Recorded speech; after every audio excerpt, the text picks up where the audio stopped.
అమెరికాలో శాశ్వత పౌరసత్వం పొందాలని చాలా మంది కలలు కంటూ ఉంటారు. కానీ అదంత సులువైన విషయం కాదు. చాలా టైం పడుతుంది. చాలా కష్టమైన ప్రాసెస్ కూడా. ఎంత కష్టం అంటే ఈ ప్రాసెస్లో వాళ్ళ జీవితాలపైన, వాళ్ళ భవిష్యత్తు నిర్ణయాలపైన కూడా ఎఫెక్ట్ చూపించేంత. అంతే కదా మరి. అక్కడ సిటిజన్షిప్ వస్తే అక్కడ బతకడానికి ఫ్యూచర్ ప్లాన్ చేస్తారు. లేదంటే ఇండియాకో మరో దేశానికో వెళ్ళి అక్కడ సెటిల్ అవ్వడానికైనా రెడీ అవుతారు అట్లీస్ట్. కానీ ఇదేది తేల్చకుండా అసలు గ్రీన్ కార్డు కూడా వస్తుందా రాదా అనే డైలమాలోనే మనోళ్ళ జీవితాలు సగం గడిచిపోతున్నాయి. అలాంటిది ఇంకా పర్మనెంట్ సిటిజన్షిప్ అంటే ఇంకెంత కష్టమో ఆలోచించండి.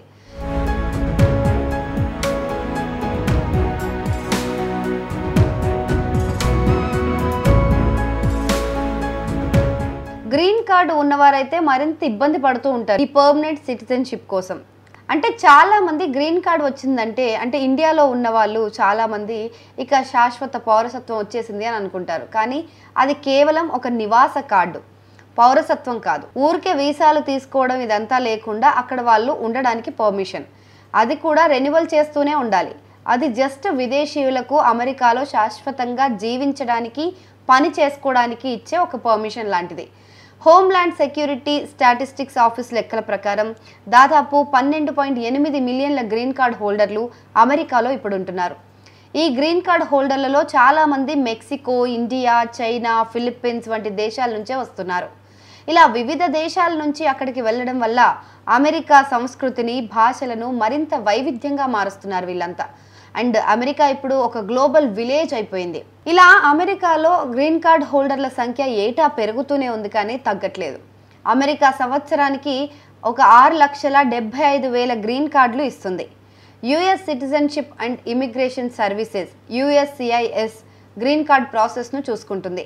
కుటుంబ స్పాన్సర్షిప్, ఉద్యోగం, మానవతా కార్యక్రమాల నుంచి కూడా గ్రీన్ కార్డ్ పొందొచ్చు.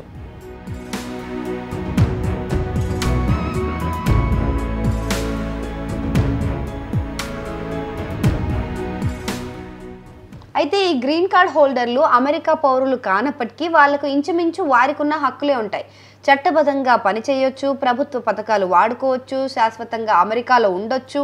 గ్రీన్ కార్డ్ హోల్డర్లు అమెరికా సమాజంలో చాలా ముఖ్యమైన పాత్ర పోషిస్తున్నారు. ఇలా వాళ్ళు కార్మికులుగా ఆర్థిక వ్యవస్థకు, సంస్కృతికి చాలా సహాయం చేస్తున్నారు. అండ్ వైద్యం, టెక్నాలజీ, విద్య, నిర్మాణం వంటి అన్ని రంగాల్లో, ఈవెన్ రాజకీయాల్లో కూడా వాళ్ళు పనిచేస్తున్నారు. చట్టబద్ధమైన నివాసితులుగా గ్రీన్ కార్డ్ హోల్డర్లకు అమెరికా పౌరులకు ఉన్న చాలా సామాజిక సేవలు, పథకాలు అందుబాటులో ఉంటాయి. కానీ వాళ్ళు ఫెడరల్ ఎన్నికల్లో ఓటు వేయలేరు అంతే. అమెరికాలో పర్మనెంట్గా ఉండే హక్కులు ఉన్నప్పటికీ చాలామంది గ్రీన్ కార్డ్ హోల్డర్లు తమ స్టేటస్ గురించి భయపడుతూ ఉంటారు. ఎందుకంటే ఏ క్షణానైనా అమెరికా ఒకవేళ ఇమిగ్రేషన్ విధానాలు మార్చేస్తే తమను దేశం నుంచి పంపించేస్తారేమో అని భయపడుతున్నారు. గ్రీన్ కార్డ్ హోల్డర్లను సాధారణంగా దేశం నుంచి పంపించరు. కానీ నేరాలు చేస్తేనో లేదా ఇమిగ్రేషన్ చట్టాలు ఇలా ఏమన్నా ఉల్లంఘిస్తే వాళ్ళను కూడా దేశం నుంచి పంపించే అవకాశం ఉంటుంది. సో ఇమిగ్రేషన్ చట్టాలు, విధానాల్లో మార్పుల వల్ల గ్రీన్ కార్డ్ హోల్డర్లకు చాలా అనిశ్చితి ఏర్పడింది.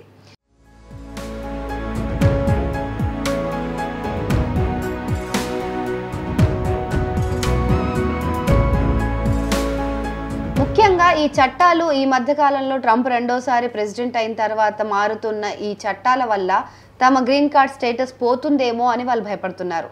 ఈ అనిశ్చితి వల్ల రోజువారీ జీవితాలపైన, భవిష్యత్తు నిర్ణయాలపైన కూడా ప్రభావం పడుతుంది. చాలామంది గ్రీన్ కార్డ్ హోల్డర్లకు శాశ్వత నివాసం తర్వాత పౌరసత్వమే తర్వాతి లక్ష్యంగా ఉంటుంది. సో ఈ సిటిజన్షిప్ అంటారు కదా, సో ఈ సిటిజన్షిప్ పొందాలంటే కొన్ని నియమాలు పాటించాల్సి ఉంటుంది. ఈ గ్రీన్ కార్డ్ హోల్డర్స్ కొంతకాలం అమెరికాలో ఉండాలి, ఇంగ్లీష్ మాట్లాడడం రావాలి, అమెరికా గురించి తెలిసి ఉండాలి, పౌరసత్వం పొందిన తర్వాత ఓటు వేయడం, అమెరికా పాస్పోర్ట్ తీసుకోవడం వంటి హక్కులు వస్తాయి.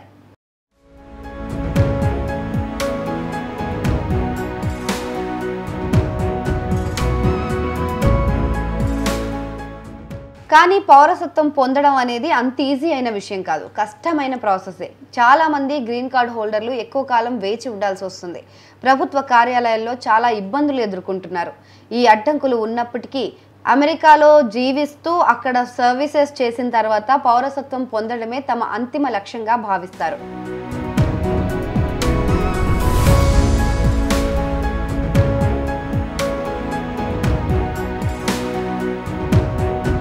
ప్రస్తుతం అమెరికాలో దాదాపు 13.5 మిలియన్ల గ్రీన్ కార్డ్ హోల్డర్లు ఉన్నారు.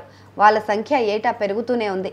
ఈ శాశ్వత నివాసితులు అమెరికా ఆర్థిక వ్యవస్థకు, సమాజానికి, సంస్కృతికి చాలా సర్వీస్ చేస్తుందని చెప్పాలి. కానీ ఇమిగ్రేషన్ విధి విధానాలు మారితే గనక వాళ్ళ భవిష్యత్తు ఏమవుతుందోనని చాలామంది ఇప్పుడు ఆందోళన పడుతున్నారు.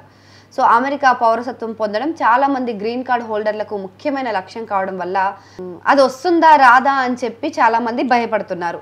అండ్ ఇమిగ్రేషన్ చట్టాలు మారుతున్న కొద్దీ గ్రీన్ కార్డ్ హోల్డర్ల భవిష్యత్తు, అమెరికా సమాజంలో వాళ్ళ స్థానం జాతీయ చర్చల్లో ముఖ్యమైన అంశంగానే ఉంటుంది.